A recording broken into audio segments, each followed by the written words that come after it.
Hello and welcome back to day 2 of my Getting Back into Gouache sketchbook series. If you haven't seen the first one, I am going to do a week of sketchbook studies using gouache, a medium that I haven't used in quite some time. And this is both a way to get back into the medium and to painting in general, as well as a way to keep myself sane through all this chaos that's going on right now. And I encourage you to either join me and pull out your sketchbook or find some other way to find another project to keep yourself entertained and stimulated, and a way to grow during these crazy days that we're living through. Anyhow, so today I decided to find something that I found inspiring, because I did find it a little bit tricky the day before to keep focused on some of the subjects that I was trying to make studies of. And I chose two screen captures from The Secret of NIMH, which is a beautiful animated fantasy story from the 80s. And if you haven't seen the film, I would highly recommend it. It's a Don Bluth production, and I have a very soft spot for this movie in particular. I think it must have just been one of the first intense experiences as a small child, and it's always kind of haunted me in the best way. And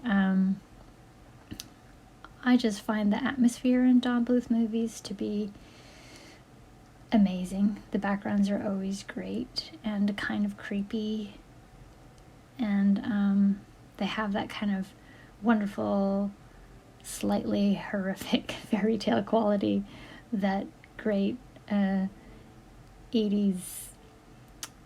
children's fantasy had.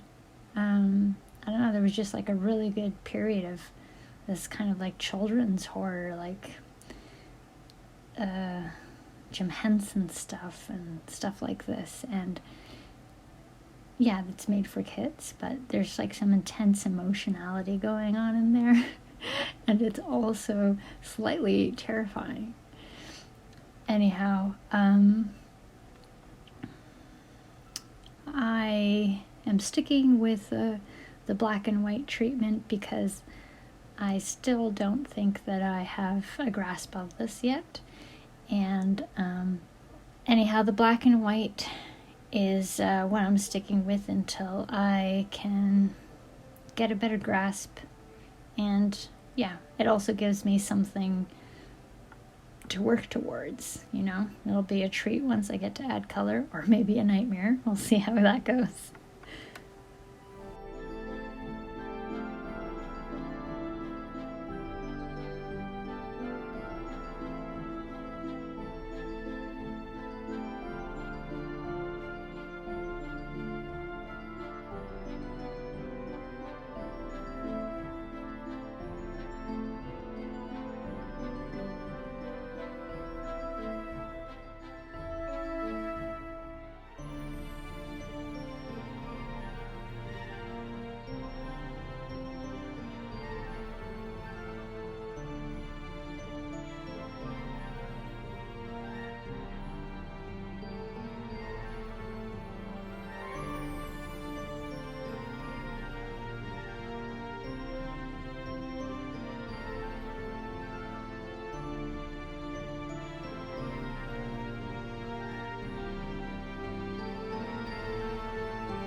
Unfortunately here, I set the camera up in a poor spot, and a lot of this footage has my hand covering it, so sorry about that. It does change later.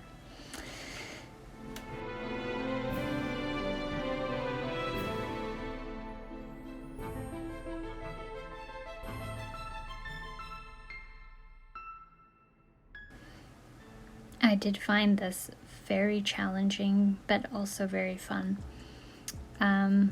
There's a lot of really precise kind of tonal shifts, because, well, actually animation backgrounds are often painted in gouache, and, you know, backgrounds for that art form are made to have a center focus and atmosphere, and yeah, it's all very intentional as to where the characters are going to be playing, and anyhow, it was tricky to replicate, but because I enjoyed the subject so much, I was able to stay focused and have a lot of fun with this.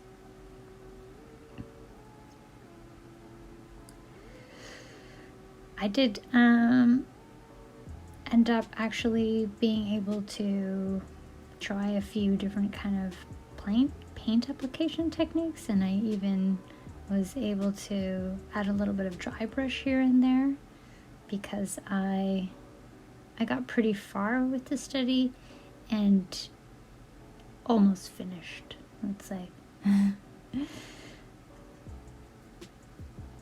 It's actually very hard to get the right tone of gray, and when you do, especially in a scene like this, and you get the right relationships beside each other, and the character pops out or a shadow pops out, it's really very satisfying, because you have that moment of like, oh, okay, that's how it's supposed to look like. Oh yeah, that looks good, you know?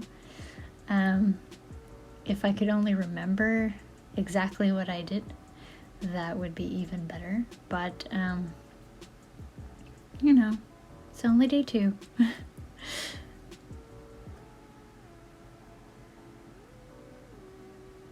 So I continue to have a bit of a problem with over soaking the paper, so I still don't have my gouache consistency perfect all the time, and because it is a multimedia paper, it just soaks right through. Oh, see, there you can see I added too much water. But if I add too much water on the first layer, it will tint the paper, actually, because it soaks right in, and then you have like weird tonal shifts, and it kind of messes with things a little bit because the paper is then toned even darker. Anyhow, it's kind of the issue with working on multimedia paper.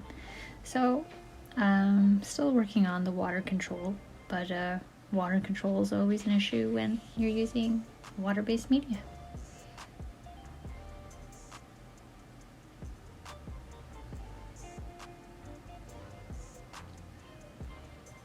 So with this first little scene, I did start also with kind of like the darkest points. That seems to be working for me. Just like, again, to anchor my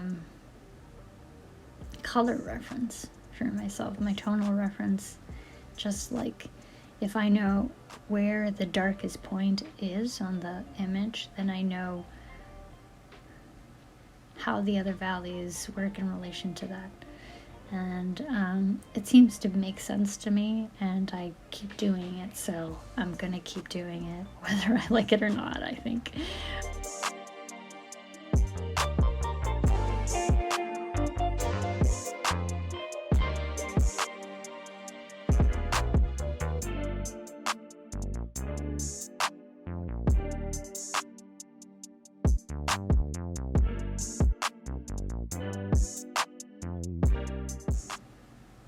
I did have a lot of, here I am like cleaning the palette, and I actually did have a lot of trouble keeping the white gouache clean.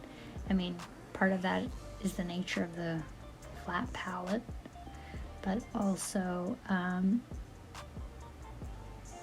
yeah, it's really hard to keep it clean if you're mixing right beside it. So I think for the next day I will bring out another palette to have the white, at least like one dollop of white that I'm working with that stays white, so that it doesn't get contaminated. Because once you add like even the slightest bit of gray, it's different.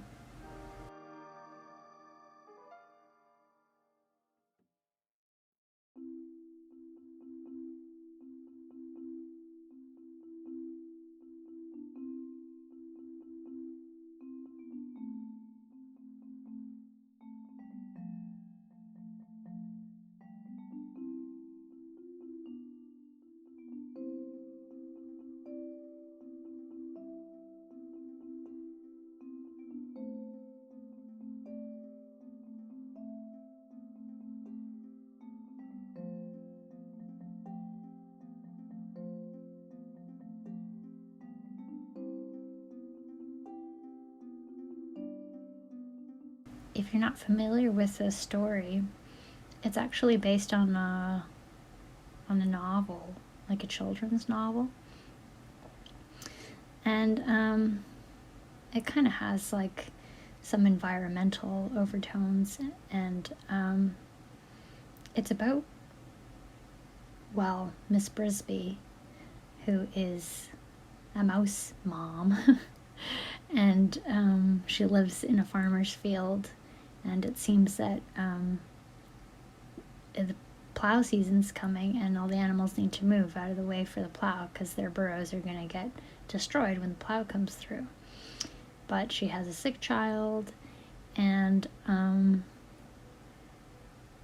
she can't move because he's bedbound at the moment, so she's looking for a way to stay and looking for some help, and she goes on all these adventures and meets these different characters in order to find someone that will help her.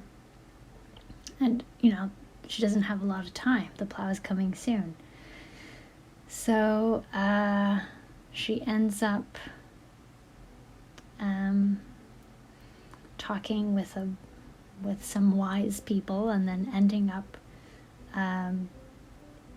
in the rose bush where the mice live, where the rats live. And these rats are special. These rats come from a lab, and they've escaped from the lab because while they were being tested on, they became intelligent and were able to escape. But now that they're intelligent, they can't live like the regular rats do, and they have like a society, and they have needs, like electrical needs and things like that. Anyways, it's quite a interesting little story, and it's really beautiful to look at, so I would definitely recommend you give it a watch if you haven't, and give it a rewatch if you have, because it was still good. I watched it the other day, actually, after doing this, and it was still good. I thought that maybe my childhood self had overblown, how good it was, but no, I enjoyed it, and my husband did too.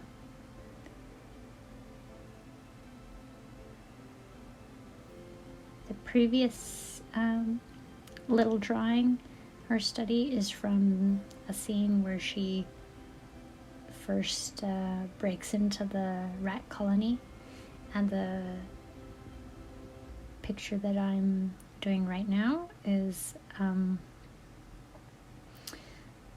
when she's trying to get home with some medicine for her sick son.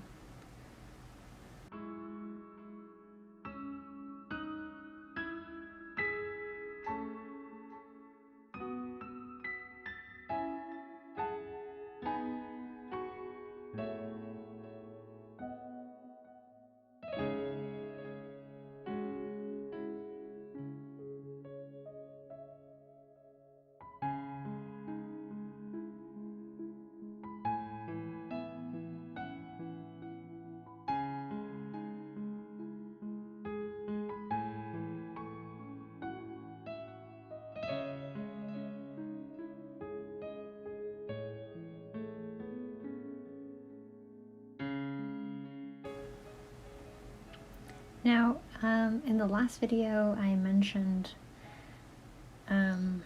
luminosity, and this is a color theory kind of word, and maybe I should expand on that a little bit. So, with gouache, this idea of luminosity is very useful because you're dealing with values, and when you're painting with gouache, you're painting in value, really. And animation school, what we had to do is do kind of a light to dark scale, sort of like what I've done on the side here with the gray tones, but with every color in our palette from the most hue saturation, so the purest pigment should be somewhere in the middle of that gradient, depending on the color, and then to the darkest mix with the most black, to the lightest mix with the most white. And it's actually a very hard project, but you learn a lot, and it's actually something I should redo before I start any color work, and perhaps something I should do with the grays as well, just to see all the variations of gray that you can get, and to learn what the measure of those mixes are. I just think that like gouache is a very precise medium, and it's sort of like if you can learn the recipes, you can do a lot with it.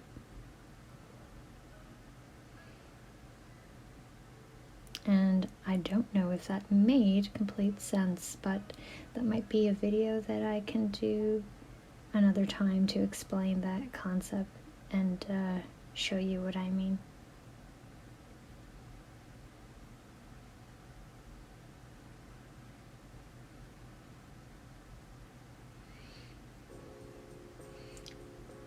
I think I might do another round of animation backgrounds, maybe not with characters in them this time,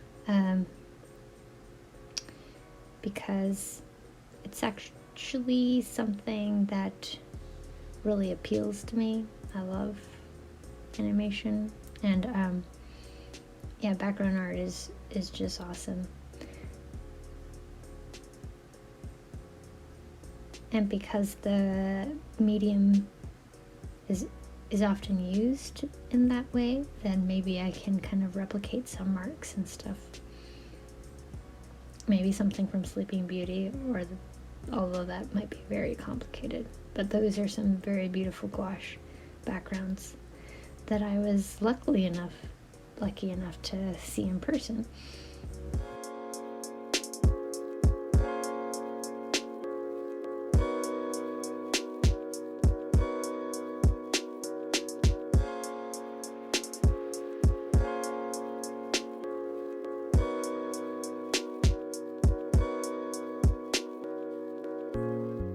When I lived in Germany, my husband and I took a holiday in Munich, and there happened to be a Walt Disney exhibit one of the best exhibits I've ever seen, and yeah, that was an amazing collection of work, and some original Iwan Earl backgrounds from Sleeping Beauty. I always forget how to say his name, but he is brilliant at the medium. Super stylized stuff, but really, really effective.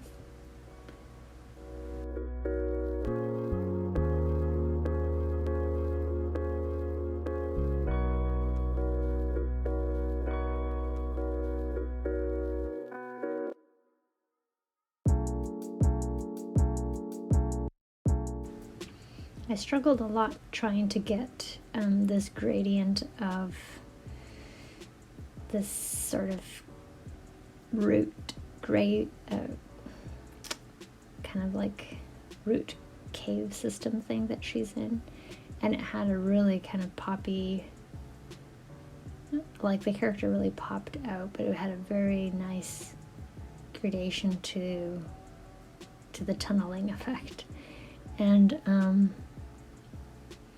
just so hard to get the exact right tone.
I think I'll let the music play me out here. Let me know if you've started a new project and how it's going. Are you doing the same thing as I am, or do you have something else going on? I'd love to hear from you. Thanks for joining me for this session. I hope you'll come back tomorrow for day 3. And until then, stay well, and I'll see you soon. Bye.